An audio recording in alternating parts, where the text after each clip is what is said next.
Paréntesis, lo que viene le va a interesar. La política es la ciencia en donde todos nos ayuntamos, como el ayuntamiento, para poder resolver los problemas que nos afectan. Queremos vivir mejor todos. Tiene la firme convicción de que la política tradicional está muriendo. Lo nuevo es el concepto de la democracia digital. La política que nosotros representamos hoy está gastada. Antonio Solá es un gurú de la comunicación política en América Latina. Con sobrada razón lo han denominado como el creador de presidentes. Sus consejos políticos han cruzado continentes durante más de 2 décadas de asesoramiento a mandatarios e importantes líderes de la región. Propugna la muerte de las ideologías y es que para Antonio Solá ya no es importante en cuál vereda política te ubiques como candidato o como elector, sino cómo sintonizas con las inquietudes y aspiraciones de la gente de una manera directa y participativa. Debes de empezar contando historias. Las historias son hechos envueltos en emociones. No hay más. Las emociones primarias fundamentalmente construyen la decisión del voto. Con su nueva visión ha puesto en jaque las tesis tradicionales sobre el liderazgo de las personas. Propone una renovada intermediación entre el ciudadano y sus líderes para que la responsabilidad de gobierno de lo público sea compartido y de todos. Mientras ha sido estratega y asesor político, convirtió a 19 candidatos en presidentes en África, América y Europa y ha encabezado 500.000 de campañas de todo tipo. Llevó a la presidencia a Juan Manuel Santos en Colombia, Mariano Rajoy y José María Aznar en España, Michel Martelly en España, Otto Pérez Molina en Guatemala, Felipe Calderón en México y Vicente Fox en México. Estuve y formé parte de la campaña de Felipe Calderón. Formé parte de la campaña de Juan Manuel Santos, de 2 presidentes haitianos, un guatemalteco, un español. He tratado de dar lo mejor de mí para que ellos pudieran gobernar al servicio de la gente. Está en el top 10 de los consultores políticos de la región. Es figura de consulta indispensable en los campos de marketing, comunicación y liderazgo. Solá está convencido que construir un mundo mejor depende de todos, no solo de los políticos. Esta noche está con nosotros.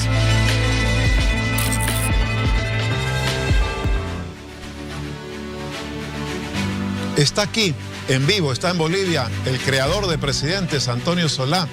Precisamente vamos a conversar con él. Antonio, buenas noches. ¿Cómo se crea un presidente? O mejor dicho también, ¿cómo se gana una elección? Considerando que ha ganado 19 de 500 campañas electorales. Claro, muy buenas noches. Pues en realidad se aplica un conjunto de herramientas, de métodos, a las campañas electorales, que es como si fuera un deporte, digamos, un partido de fútbol en donde juegan 2 equipos o varios equipos en las semifinales, en los octavos de final, y cada uno de ellos aplica distintas herramientas, metodologías, etc., ¿no? Yo creo que lo más importante es entender que el voto es absolutamente emocional, como decíamos en la intro, y que esas emociones son muy importantes para los seres humanos tomar decisiones. Nosotros primero sentimos, luego pensamos y luego hacemos. Esa es la trilogía. Hay una frase que me ha llamado mucho la atención, Antonio, de usted, que es la frase: la gente ahora busca un líder que lo cuide, que le dé seguridad. Y en ese sentido puede ser un médico, un padre, más no un político. ¿Qué significa eso? Mira, hemos hecho miles de encuestas en distintos países, en América Latina, en Europa y en África también, en donde después de la pandemia nos hemos dado cuenta donde los políticos no son los líderes que esperan los ciudadanos.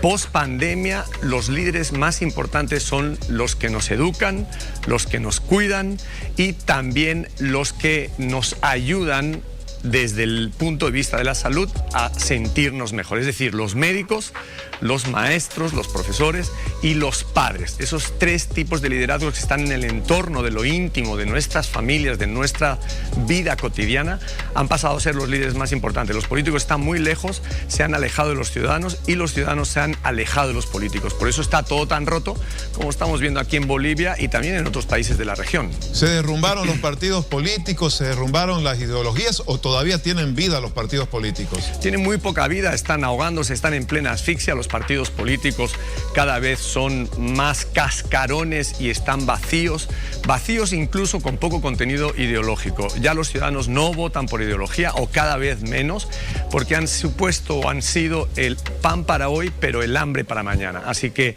las ideologías están muriendo, estamos acudiendo al cementerio a enterrarlas, estamos enterrando los partidos políticos tradicionales, estamos yendo mucho al cementerio con nuestra democracia, que está muy agotada y muy extenuada, y en realidad lo que está pasando es que están haciendo una nueva democracia digital, desde mi punto de vista, directa y participativa en nuestros países, que está obligando a liderazgos nuevos, emergentes, que pueden estar en la política tradicional que está muriendo, pero que también vienen de fuera de la política, construyendo alternativas políticas que están llegando al poder en nuestros países. Antonio, Bolivia está a menos de un año de la próxima elección presidencial. ¿Quiere decir que el próximo presidente de Bolivia podría ser alguien que no tiene partido, podría ser lo que se llama un outsider, por ejemplo, alguien fuera del sistema, o cómo lo ve? Sin lugar a dudas, yo creo que, y lo dije también contigo hace unas horas que nos vimos en una entrevista, yo creo que el oficialismo está muy complicado en Bolivia. Es probable que pueda, evidentemente, pasar a una segunda vuelta, pero el 70% de los bolivianos está pidiendo un cambio de este régimen, de este sistema político que está de alguna manera representado por el presidente Arce, por el expresidente Morales, aunque parezca que estén peleados. Digamos que ese oficialismo roto tiene mucha dificultad para revalidarse en las urnas en una eventual segunda vuelta. ¿Quién va a estar enfrente de eso? Evidentemente va a depender del arco opositor. Yo creo que si la oposición se une, con toda seguridad va a haber una capacidad de victoria muy contundente, incluso en una eventual primera vuelta, con una oposición unida. Y si no se une la oposición, Antonio, usted decía que también ahí hay problemas. Si no se une la oposición va a estar muy fragmentada. Puede salir un outsider, como tú decías, que tenga la capacidad. Outsider quiere decir que venga de fuera del sistema, no importa la edad, no quiere decir joven necesariamente, y que tenga la capacidad de convencer a los electores que es la mejor opción. Pero si la oposición llega muy desunida, con muchas candidaturas a la primera vuelta, existe el riesgo de que efectivamente ese oficialismo que hoy no quiere la gente, con el margen que tiene de 30 puntos más o menos, pudiera ganar en primera vuelta, no haya segunda vuelta, y entonces haber 5 años más de este gobierno, o de esta tendencia, digamos, del MAS, de ese conglomerado que significa el MAS en el gobierno. Esto puede pasar si la oposición llega muy fragmentada. Ahora, ¿cómo puede pesar el voto joven? Por ejemplo, en Bolivia se dice que ya un 40% de la población electoral está por debajo de los 35 años. Y además en esto, ¿qué cambios introduce también la era digital? ¿Puede modificar la próxima campaña electoral? Claro, como nunca antes, las redes sociales, la era digital está participando en la conversación electoral. Unas elecciones son una conversación, participan periodistas como tú, medios de comunicación, participan las redes sociales. Hoy tenemos como ciudadanos más posibilidades de participar en unas elecciones, participan los empresarios, la sociedad intermedia, los partidos políticos, los gobiernos, etc. Participamos todos en la conversación electoral.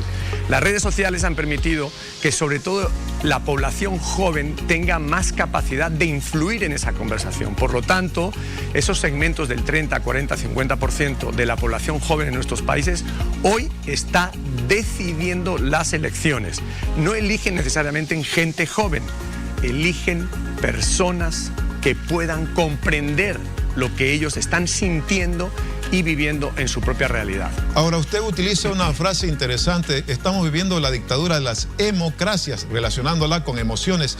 ¿Esto significa que nos dominan las emociones desde ahora o desde cuándo? ¿Y qué debe hacer un candidato para emocionar al electorado, por ejemplo, en la próxima campaña? Mira, las emociones efectivamente son las que gobiernan la forma en la que vivimos todos los días. Las emociones, las decisiones que tomamos más o menos están envueltas en las emociones en un 90 y tantos %. Por lo tanto, el voto es una elección emocional, no es racional. Primero sentimos los seres humanos y luego pensamos lo que sentimos. ¿Cómo emocionar? Mira, esto es algo muy importante porque yo creo que está bueno transparentarlo para que los ciudadanos sepamos qué pasa cuando un candidato o una candidata sale a hacer campaña electoral y trata de convencernos. Mira, las emociones están ancladas en una especie, porque así son, de reacciones físico-psíquicas. Esto no es nada complicado. Una emoción como amar a alguien, como que alguien te salude, te abrace, te bese, te diga algo que te hace sentido, te puede llevar a emocionarte. Esa emoción, esa reacción, viaja junto con la inteligencia a una parte del cerebro que es el límbico, donde tomamos la decisión del voto.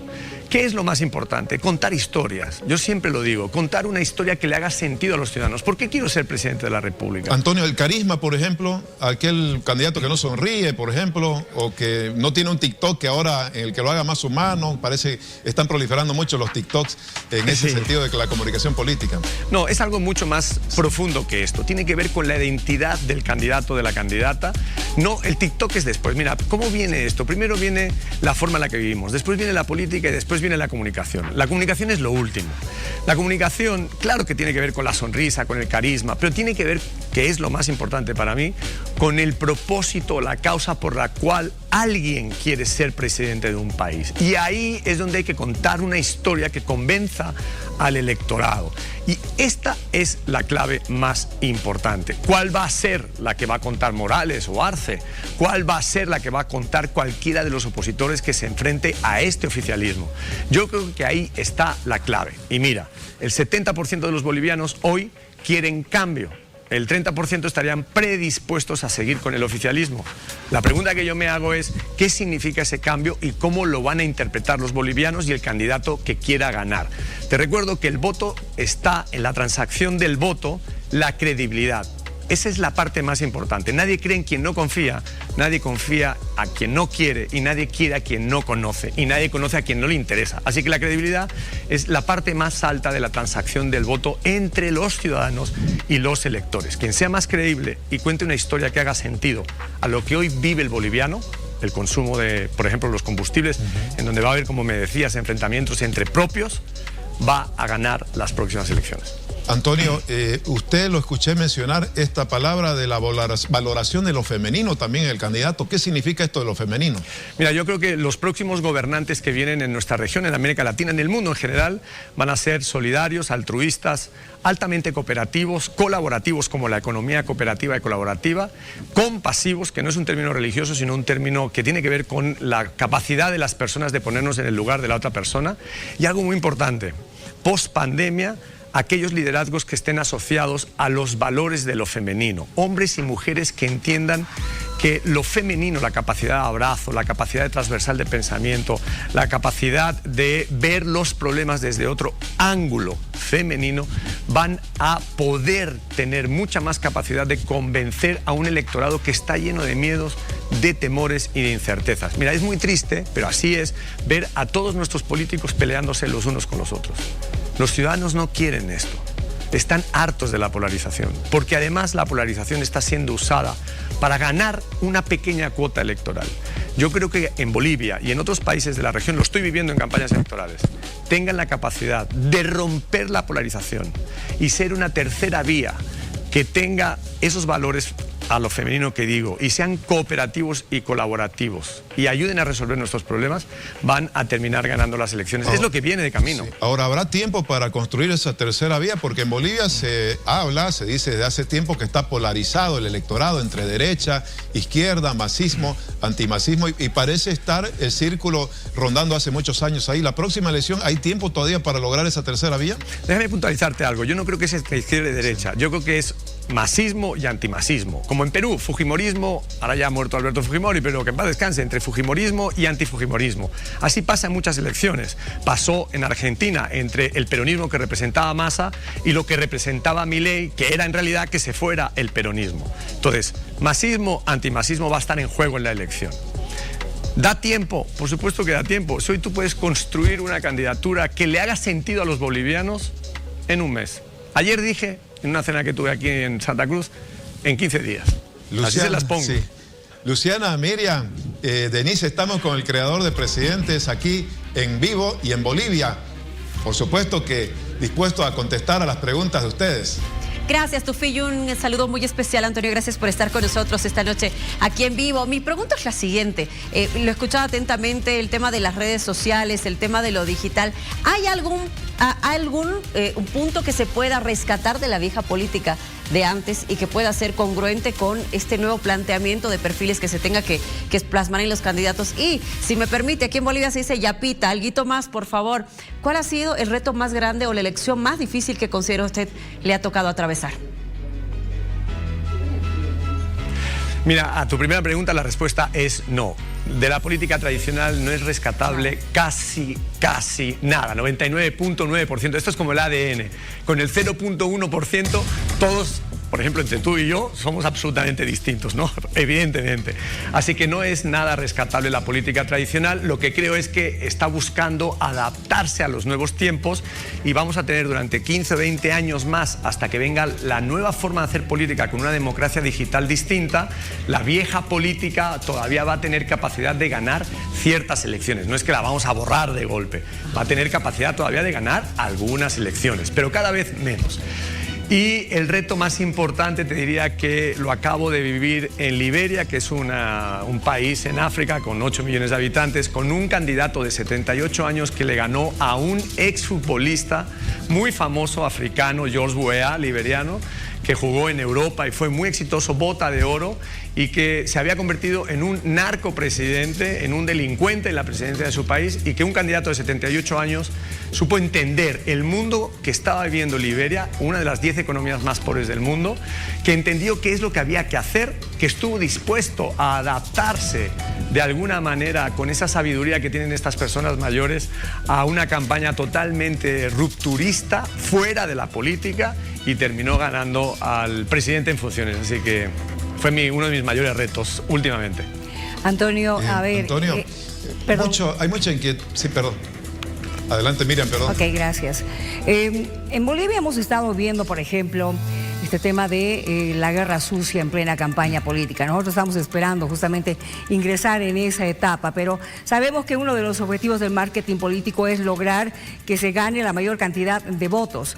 ¿Se le puede cambiar la imagen a un mal político, a un político despreciable que está justamente en crisis de imagen? ¿Qué se debería hacer?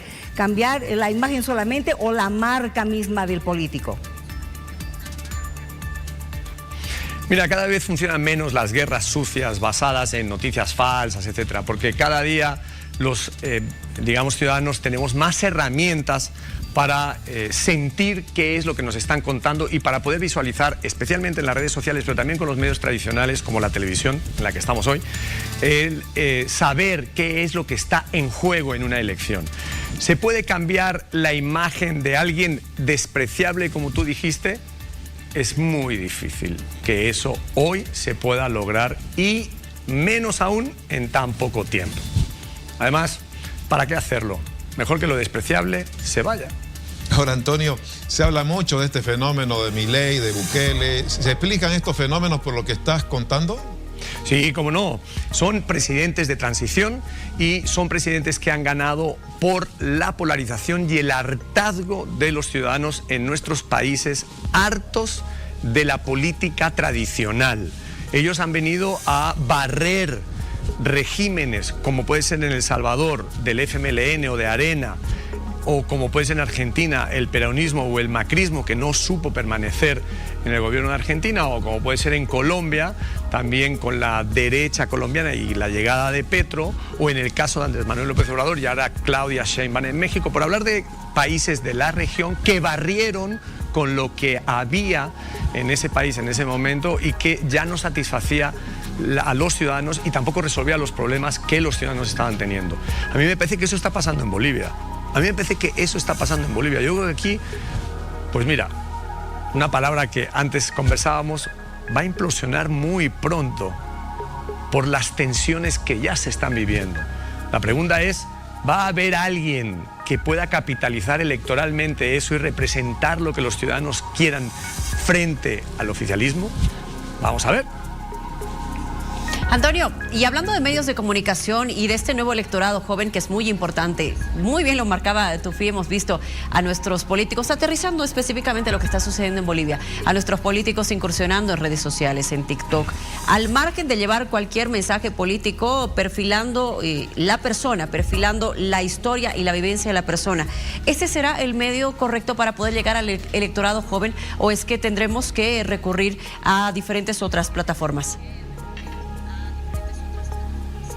No, hay que recurrir a todas las plataformas. Mira, hoy en una campaña electoral, para que te hagas una idea, la inversión, si tú tienes $100 o 100 bolivianos, digamos, estás distribuyendo en pauta publicitaria 60, 70 bolivianos a el mundo de las redes sociales, otros 20 bolivianos a los medios tradicionales, y ha cambiado el peso, y unos 10 bolivianos a lo que puede ser publicidad exterior en las calles, etcétera. Todo el ecosistema comunicativo en una campaña electoral es muy importante para que los candidatos lo tengan en cuenta, evidentemente, pero donde hoy se está definiendo las elecciones es en un medio como la televisión, en la que estamos hoy, todavía tiene su capacidad de influencia, y en las redes sociales, que le está ganando el terreno a los medios más tradicionales como la televisión. Pero ¿por qué es importante la televisión, por ejemplo? Porque todo lo que estamos hablando aquí hoy va a subir a la nube y a las redes sociales, y ahí va a generar conversación. Por eso es tan importante que los medios que llevan muchos años existiendo y que tienen juego en las elecciones tengan capacidad de estar también en el mundo de las redes sociales, donde hoy, por ejemplo, chicas y chicos de 18, 19, 20 años que no nos están viendo ahora, puedan tener la capacidad de vernos en el scroll, en la pantalla del teléfono celular, pasándolo muy rápidamente en 5 segundos, porque es así como se están informando hoy. Es decir, los candidatos y candidatas se están adaptando a la forma en la que las chicas y los chicos, los ciudadanos hoy, nos informamos de lo que pasa alrededor en nuestra vida. Las multiplataformas, eso no queda bien claro, porque para los medios tradicionales ahora nos toca sobrevivir justamente teniendo multiplataforma. Has dicho algo interesante, los candidatos ya no se los vota por ideología, ya no vota la gente por el partido, ya no vota la gente por el nombre del candidato. No, pero el nombre del candidato sí es muy importante. De hecho, hoy las elecciones están concentradas en las personas y no en los partidos políticos o en las ideologías. Okay. Por eso es tan importante en el poco tiempo que queda, por ejemplo, un proceso de unidad en la oposición que pueda permitir que haya una candidata o un candidato que tenga capacidad de reconocimiento en todo el país, un nivel importante de conocimiento en todo el país, para que se pueda enfrentar a cualquiera de los que pueda venir del oficialismo, que ya tienen ese nivel de reconocimiento. Las personas es por lo que hoy se vota, mucho más que hace 10 años, que hace 15 años o que hace incluso un año, porque la pospandemia nos ha llevado a esta necesidad de abandonar las marcas políticas y fijarnos en lo que las personas, independientemente de la tienda política en la que están, nos están diciendo. Antonio, todo parece indicar de que la próxima elección va a tener el bloque del MAS contra el bloque de la oposición, y dentro del MAS está esta disputa del presidente Arce con Evo Morales. ¿Cuánto de acertado sería que busquen en el MAS, en esa disputa interna, una alternativa nueva, más joven quizás, y que sea una vía distinta? ¿Sería lo correcto o no en ese partido? ¿Y qué pasaría en la oposición, donde dicen algunos, bueno, no nos podemos unir toda la oposición tradicional y queremos diferenciarnos? Hay un candidato de la oposición, considerado así por él, que no quieren mezclarse y no generar, o otros, una unidad de la oposición tradicional que siempre ha perdido elecciones. Dicen, ¿quién está en lo correcto ahí en uno y otro lado? Mira, lo que yo pienso es, empezando por lo último, es que en la oposición lo que va a pasar es que se va, digamos, estresando la elección. Todos entramos en estrés cuando llega una fecha, cuando tengamos algún compromiso, digamos, ¿no? La elección se estresa cuando llega el día de la votación. Y en ese estrés electoral, si no hubo un proceso de unidad de la oposición, lo más probable es que queden 2 alternativas, máximo 3, de la oposición que tengan posibilidad de entrar a segunda vuelta. que tenga la posibilidad de entrar a segunda vuelta. Lo ideal es un proceso de unidad. No tengo la más mínima duda, lo he vivido en Venezuela, lo he vivido en otros países, con complejidades similares a las de Bolivia. En el caso del oficialismo, si eligieran una tercera vía, va a ser arrastrada por los conflictos que ese oficialismo tiene hoy y que están muy agravados por la disputa entre el presidente y el expresidente. Si eligen una tercera vía, va a ser muy arrastrada por ese bloque. El bloque no se mueve, tiene 30 puntos. El problema no está en el oficialismo, el problema está en la oposición. Si la oposición no articula una opción ganadora, el oficialismo con ese 30% va a tener tiempo, capacidad para ganar la elección. Pero con poco que se articule la oposición, no hay manera, se los apuesto, que el oficialismo que hoy tiene Bolivia repita. Y no pasa nada, estamos en una democracia, el oficialismo no le pasa nada, se va y viene otro. Si esto es una democracia, ¿no? Bueno, Antonio, muchísimas gracias por esta entrevista. Estaremos en alguna otra oportunidad. Conforme se acerquen, por supuesto, las elecciones, habrá alguna oportunidad seguramente de conversar. Así hemos conversado, Miriam, con Antonio Solá, el creador de Presidentes. Ganó 19 elecciones en alrededor de 500 campañas también que ha desarrollado. Realmente ha sido un gusto poder escucharlo, muy esclarecedor. Es que uno tiene que irse metiendo y conociendo un poco más esto del marketing político, porque sí, alguien que conoce perfectamente eso, como el caso de don Antonio Solá, puede crear